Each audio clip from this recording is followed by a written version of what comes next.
Hello and welcome to another edition of the How to Grow Your E-commerce Business podcast. I'm here as ever with my partner in crime, Tom. Hello. And today we are going to talk about Amazon suspensions and policy violations and how to avoid them. So Tom, what are we talking about when we're talking about these things? Well, this is really about what happens when it goes wrong on Amazon. And if you sell on Amazon for any length of time, longer than about 5 minutes, something's going to go wrong. And some of these things go wrong at the level of a product, and some of these things go wrong at the level of an account. And obviously that is somewhat more serious. So we're going to talk about some of the things that can go wrong, because the range of things that can go wrong is huge. We'll talk about some of the more common ones and what you can do about it. Yeah. So I think the longer you sell on Amazon, the chances of something going wrong tend towards 1.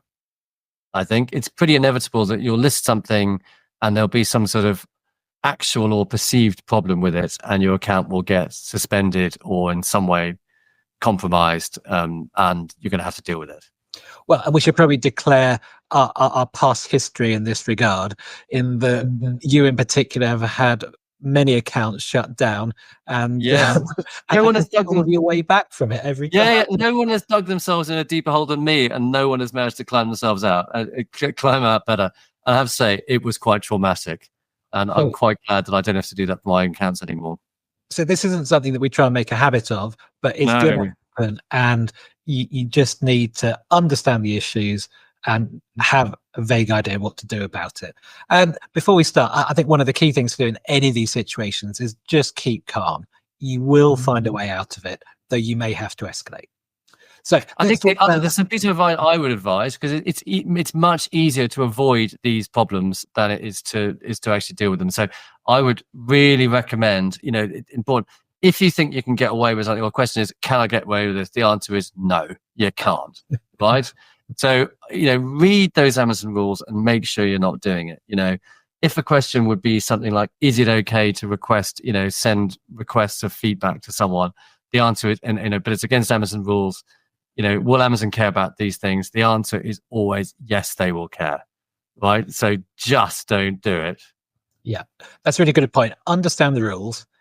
And when Amazon asks you for something, give them exactly what they asked for. When Amazon tell you to do something, just do it. Don't ignore it. Don't sweep it under the carpet. Just do it, even if it's a pain, because they will escalate things quicker than you would expect, and they will close down accounts at the drop of a hat. So with all that, they don't even need a reason. In fact, they own it. It's their account. It's their business, their accounts. They don't need a reason to shut you down. I mean, they have full authority. It's their game. They make the rules. Yeah. So, okay, there's 3 things we're going to talk about. We're going to talk about buy box suppression. We're talking about account suspensions and account deactivations, the nuclear option. So, Tom, over to you for buy box suspensions. What is a buy box suspension? So, buy box suspension is when Amazon takes away the buy box from you. So, normally in the top right of the screen, you'll see an orange buy now button. When you are buy box suspended, that disappears. There might be a little box not colored in saying click here to see buying options, or it might just say something like this product is not purchasable or something like that. And it tends to happen, it can happen for a number of reasons, but the 2 key reasons both revolve around pricing. So Amazon will review your product across the internet, and they want to be the cheapest. So if someone is selling it, especially you are selling it significantly cheaper elsewhere, they will suppress the buy box under what they call fair pricing rules. So they say it's to protect their customers. The other reason why your buy box might be suspended is because you have increased prices too quickly. So again, this falls under the fair pricing rules. If you try and increase prices by more than about 5% over a couple of weeks, then you will probably get buy box suspended. And Amazon have got a lot more on this in recent months, especially over the recent Black Friday period. So what can be done about it?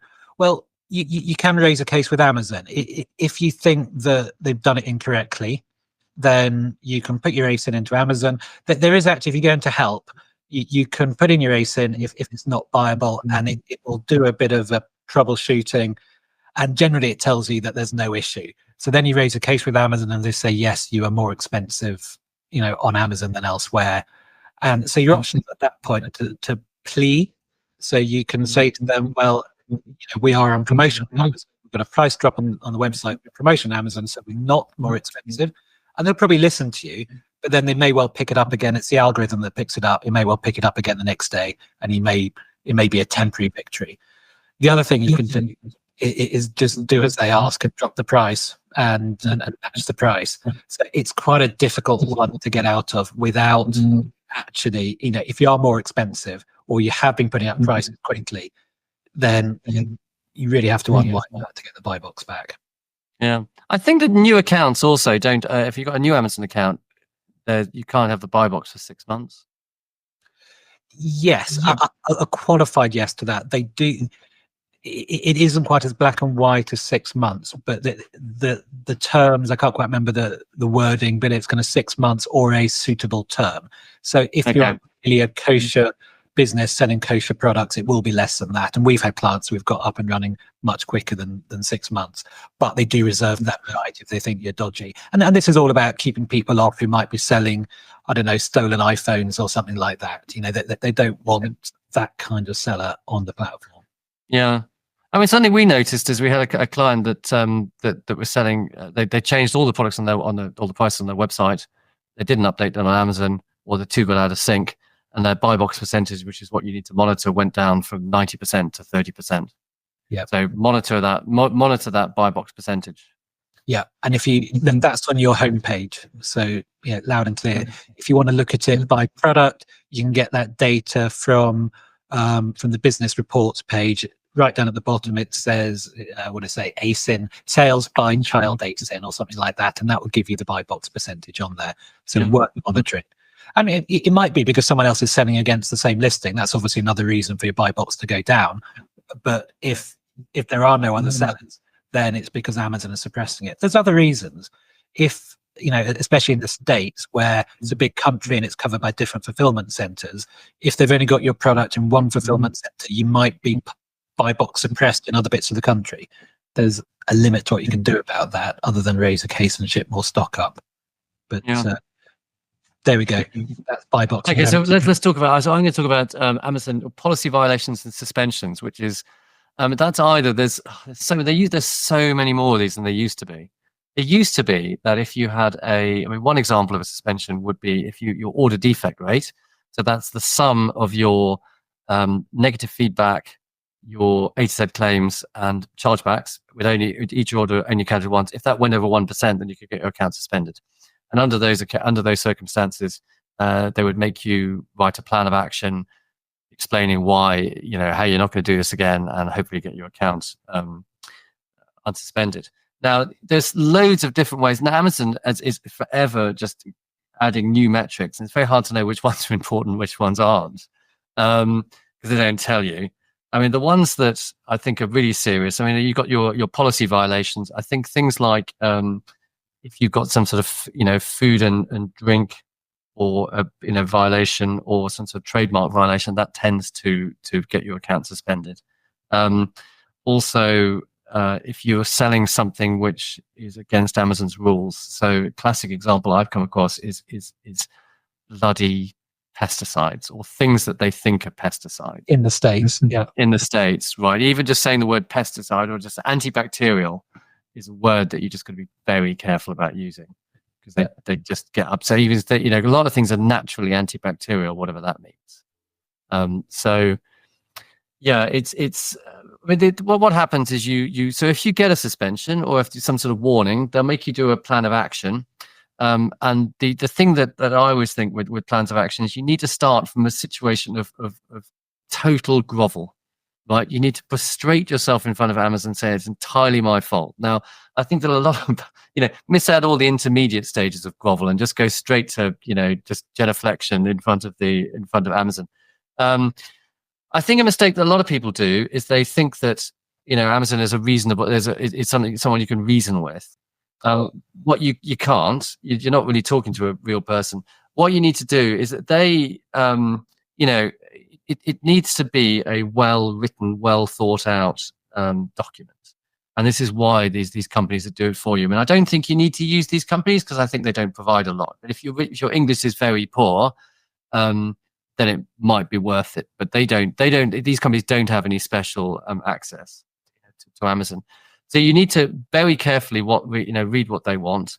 answer all the questions. They may well come back to you with something else, and then you just need to. And what normally happens is I write the most groveling thing I can think of, and then they come back and they say effectively it's not groveling enough. At which point you can ring them up and say what was the problems, and they'll say you need to grovel a bit more about these things, and you write a frankly ridiculous document promising all kinds of things that you're probably never going to do. And then they'll come back to you and say, well, you didn't grovel enough about this. And you want to go through various iterations, and each time thinking, oh God, I just can't think of anything more to grovel about. And the advice there is just to keep going. It's a war of attrition. You just need to keep going and just keep answering their questions. And this is whatever the suspension is about. Unless you've got to the point where they've actually, they've deactivated your account, there's everything to play for. You just need to keep going. So we got to add to that. I'll add to that a little bit. So, you're absolutely right. Go into full grovel. One of the mistakes that people make that I've seen is they'll give a one-line answer, and Amazon want an essay. They don't want a one-line answer. So it's natural to, we got an issue with a client currently. They've been prevented from shipping FBM in a number of categories. So.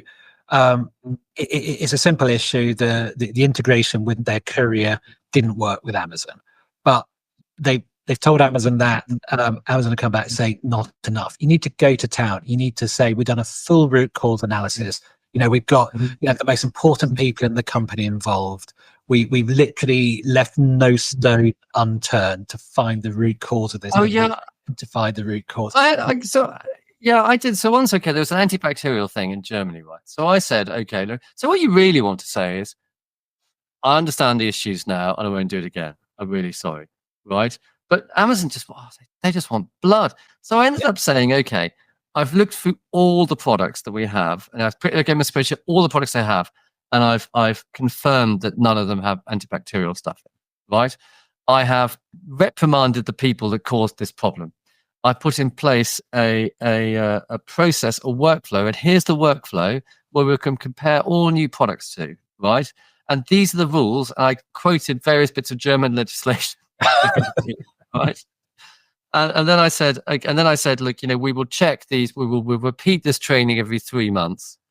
I just went on and on and on and on and on, and I might have, and I mean, it was just laughable, really. But that's what they want, and eventually they said yes. Yes, well, they want you to demonstrate that you're treating it seriously, I suppose. But they do. I mean, your example is a really good one of just how far you have to go. And if you're not going that far, then you should think quite seriously about maybe you should go that far. And what else can you say? So staff training and discipline is always a good one. Getting senior people involved, creating a workflow, creating a process, documenting a process, training out a process, or all that kind of stuff. Pile it all in there. I don't know who has time. I don't know. The bureaucracy of this thing is just extraordinary. And the anyway, who benefits? I don't know, other than they must have warehouses full of people to do it. But so and if you're not good at writing these things, then get some help. But as I say, you don't necessarily, these companies that offer to do it, they don't have any special access. They may be good at writing letters, but they don't have special access. Okay, so what if you get it wrong, or something bad goes wrong? I mean, then sometimes you'll get a suspension. An example of when this happened to me was when we accidentally listed some baby walkers in Canada.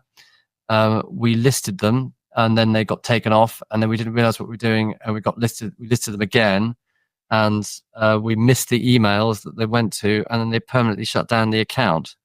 And that is, and also another, what can happen is then, maybe you're operating multiple accounts and you just think, oh, I don't need the Canadian account. But then it's like a ticking time bomb, because what can happen is these accounts can infect each other, and what you might find is another account will get shut down because that account was shut down. So another example is we had this. I mean, it's a good example actually. We were selling in Singapore. We listed something in Singapore. Somehow we managed to change the brand on it. We then stopped selling in Singapore. We deleted all the inventory. We got a message from Singapore saying you've listed this product, you've done this thing, and we missed that email. And then they sent it again, and then we missed it again, and then they suspended our account. And not only did they suspend the Singaporean account, they suspended every single account apart from the UK and the US. And it was killing ourselves, at Christmas in like November, Q4. And so that's why you need to make sure that you keep on top of these things. But it was, it was just ridiculous. And the way that we anyway, I'll talk about nuclear options in a minute. But that's what you need. That's what you need to avoid. You need to just keep on top of all the messages at all times, and not let it get to that stage. It's hard, but it's easier said than done, though. Yeah, and our crime in that instance wasn't that we had got the wrong brand on a product. It was that we ignored 3 warnings, and we weren't looking at the account because we thought we deleted all the listings from it, but we weren't looking at it. So yeah, so it's similar. Another time actually with the Canadian one, it's because I ignored the listing and ignored the notification. So it's not so much the thing; it's the ignoring the thing, which they care about, which I really hate. Yeah. I mean, contrast that to eBay, where I got account suspended once. I wrote to the eBay managing director. Someone in the eBay managing director's department looked at it, said, "You're clearly, responsible traders," and just opened the account again and said, "Don't do it again." Yeah, that's why I like eBay, because it's well, Amazon is very much the computer says no.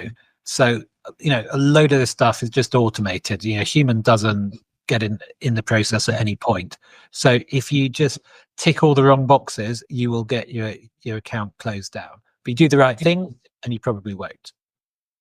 So let's talk about if your account that gets closed down, what do you do? Oh, this is the exciting bit. This is where you can just go to town. Okay, so if they stop answering you, if it's deactivated and they stopped answering you, then you're in trouble, really, and you need to pull out all the stops, because you can't go through normal channels, right? So what you can do under those circumstances is contact anyone you know at Amazon. Contact Amazon, try and find some contact Amazon people through LinkedIn. I've also written to my MP, because Amazon's really, as a member of parliament, and America could be, member of Congress or something, because they're really scared of those things in Amazon. Also, you could do things like, write to the managing director of Amazon. There's, in the UK, it's managing director at amazon.co.uk. So, you just need to pull out all the stops. I mean, I used to have a contact with the Department of Business and Trade in the UK, contacted them as well. And you just keep going. You just keep contacting people until you find someone who can help you, because Amazon's a big company, and you just got to find that person who takes pity on you in the organization who can help you. Yeah, so I'd say out of all of that, 2 things to think about in particular. So we found great success when we contacted our MP. And Amazon actually have a department dedicated to answering queries from MPs, which shows how seriously they take it. So do not hesitate to contact your MP, because while your account is shut down, you're losing revenue, and it might be your only stream of revenue. I mean, we would say don't have all your eggs in one basket, sell on the website as well as Amazon, but maybe you can't for whatever reason. So definitely contact your MP. And the other thing is LinkedIn is your friend here, because you can find people by job description. So trawl through LinkedIn. Amazon account managers is what you need. Yeah. It's hard to know what works. Yeah, it was hard to know what works, because at the time I did so many things all at once. So I contacted a whole lot of people on LinkedIn. I contacted all the people I knew in Amazon. I got the contact of the Department of Business and Trade, and I wrote to my MP.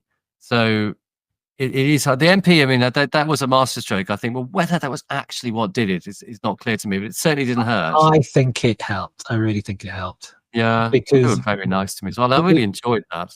And you didn't even have to deliver any leaflets. Well, it's when I rang them up and I said, well, what I did is I wrote a letter, and I rang them up and I wrote them a letter, and I said, could you send this? I'd love, in a spot of bother, I need you to help me with this. I've written a letter. I'd like you to write to Amazon about this case. To make it easier for you, I've written a letter. And I offered, because they're always in local MP in where I live in the UK, they're always trying to get people to deliver leaflets and the like. And I was like, I will deliver. Tell me how many leaflets you want me to deliver. I'm going to make it. I'm yours. Just, be gentle with me. And they said, no, it's fine. We'll just do it for you. So yes. Anyway, Tom, so what can people do to avoid having problems in the first place? Well, we've touched on some of this, but it is absolutely making sure that you keep your account as slick as can be. So monitor your metrics, check all your performance notifications, deal with policy violations, just do the housekeeping on the account. And the more products you have, the harder that's going to be, but you just have to do it.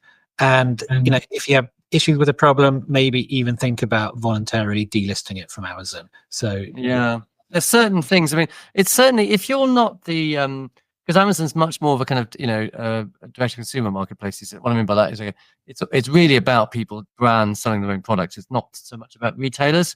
So what I was finding, because when I was running a company, I was selling other people's products, and if there was a problem with that product, then they blame it on you, even if you didn't make it. So I mean, I think even these days, I mean, people who make their own products and have their own brand have issues, because I mean, I think Amazon's got better at it, but it used to be very easy just to accuse someone of stealing your IP, even if they hadn't. Yeah, but I think you have to give reasons these days. Yeah. And they will kind of have their latest drive. So currently there's a couple of things that are going on. So country of origin, that they want every product of a country of origin. Just give it to them, just do it. Similarly in Europe, if something in Europe, I'm going to get the initials running around GPRS regulations. Just give them what they ask for. Even though they don't really tell you exactly what they're asking for, give them something and just play ball with them. Always works better. Yeah, I think you need to. I think you need to really read the Amazon regulations around products and make sure you understand what you can't do. So examples of things you can't do: they don't want you to contact customers directly, right? Yeah. And if they find you doing that, so you're not supposed to contact customers directly. Don't do it. You're not supposed. They want you to keep within your performance metrics. They obviously, you shouldn't be selling products that are against their rules. Any of these things will eventually come and bite you in the arse. I mean, having multiple accounts, that is a bad idea. What else? Obviously things like selling fakes, etc. I mean, you just will get bitten in the arse one of these days. Yeah, and too many, policy violations, too many issues, especially when you don't address it, it all leads there in the end, and they do have a kind of a 3 strikes and they're out. And I would say the thing to think about is, ignoring a small thing against the possibility, stroke likelihood of having your whole account shut down. Just deal with it. Just sort it out before it gets there. Okay, so reasons that I've had accounts suspended, right? So it would be performance. So the negative feedback rate going over 1%. So what I did in those circumstances, the first thing to do is to contact the people that left you the negative feedback and try and get to change it. And at which point you have to say, you can't say things like, "I'll give you your money back." What you need to say is, "I want to," because you can't offer a refund instead of in exchange for removing the feedback. I mean, what you can is pathetic, really, because what's going to make people happy? Getting their money back, right? But you've got to ask them, offer to give them the money back and say, if that made you happy, if you're now satisfied with the situation, would you consider removing the feedback? So feedback and also, I mean, had trademark violations. I think there was a problem with that because there was a company that we were selling a product, and there was a trademark violation on the product. And because we were selling it, not that we were the manufacturer, we got involved. And I've contacted the person who, because when you get a violation, you see the company that made the violation. You can contact them directly and say, "Please remove it." And sometimes they will. That's another thing to happen to me. Multiple accounts. I just got in so much trouble over multiple accounts once. It was entirely my own fault. But then what happened with that is it was all shut down. I worked out what the problem was, because there was lots of different accounts involved. I worked out what the problem was, and then I went onto LinkedIn. I found someone who got that account reopened, which opened some other accounts, and then I just worked through until I fixed all the problems. I had a problem with something which was antibacterial, like an antibacterial wipe, and that was I just wrote endless groveling plans of action until they reopened the account. It was horrible. This problem with the listing in God, I've had a lot of these. The problem with the listing in in Singapore, we wrote lots of plans of action, and then for some reason they decided that they didn't want to. They just rejected all of them. Yeah. At which point, as we said, wrote to the MP, contacted people on LinkedIn, any contacts I had on Amazon and Department of International Trade, contacted all those people in one go, and we managed to get it fixed in a week.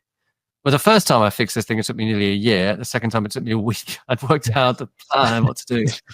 I think that's a lot. We've had people with problems with their, Also, when you do applications, you need to make any information you give them, the information needs to add up. So when the problem companies have when they're getting their accounts verified is that the documentation they give doesn't match up with it doesn't all match up. So the addresses might be different. Be really careful with that. Yeah. It's exhausting, isn't it? It is. But despite all that, we're good at Amazon, and although what's closed down, we have many, many more that don't. Do you know what? Every time it happens, I can't. This is it. This is the time that I fail, and so far, I've always succeeded. I think this is the time that I fail at it. We haven't had one for a while, so let's keep it. Yeah, no, but I'm just thinking this is the time that I'm going to fail. I can't. This is impossible. Anyway, Tom, what's inspired you this week? Well, in a way, I think there is a link to what we've just been talking about. So hopefully you won't think me too pretentious, Trevor, but I'm currently reading... That's not true. That I'd never think that. Well, I am somewhat, probably. But I'm reading a biography of Josephus, the 1st century Jewish Roman historian who documented the... And turncoat, famous turncoat. Turncoat, the Second Jewish War. But there's a famous scene in which he was commanding a besieged... he was a Jewish commander commanding a fortress which the Romans were besieging, and after several months the Romans broke in, and he was hiding in a cave with about 40 other men, and he suggested that they surrender to the Romans, and all the other Jews said, no, we would rather die than surrender to the Romans. So he organized, and this is how you can escape from a tight spot, and this is the the correlation with what we've just been talking about. He kind of essentially organized a suicide pact where they nominated one guy who then killed his friend, and then nominated another one who killed the one who just done the killing. And it turned out that he worked it so that there was only him and one other guy left. And he turned to this other guy and kind of said, we don't really want to kill ourselves, do we? Let's go and surrender. So he surrendered and then joined the Roman side and escaped with his life. So perhaps not totally admirable. So for the Romans, read Amazon, and for I don't know, what Josephus read? That's an analogy that I'm leaning towards. But really, it's a tenuous analogy, but I like it. What about you, Trevor? What's inspired? Well, I saw Vampire Weekend last night. You were great. I mean, they're a band if you're my age. Who gives a fuck about an Oxford comma, after all? Is that right to some of their work? It's a song called Oxford comma. Oh, an Oxford comma is a comma before an and, I think. Yes, it's comma and. Yes, it's pointless. Who gives a fuck? Until next week, Tom. Until next week, been a pleasure. Bye. Bye.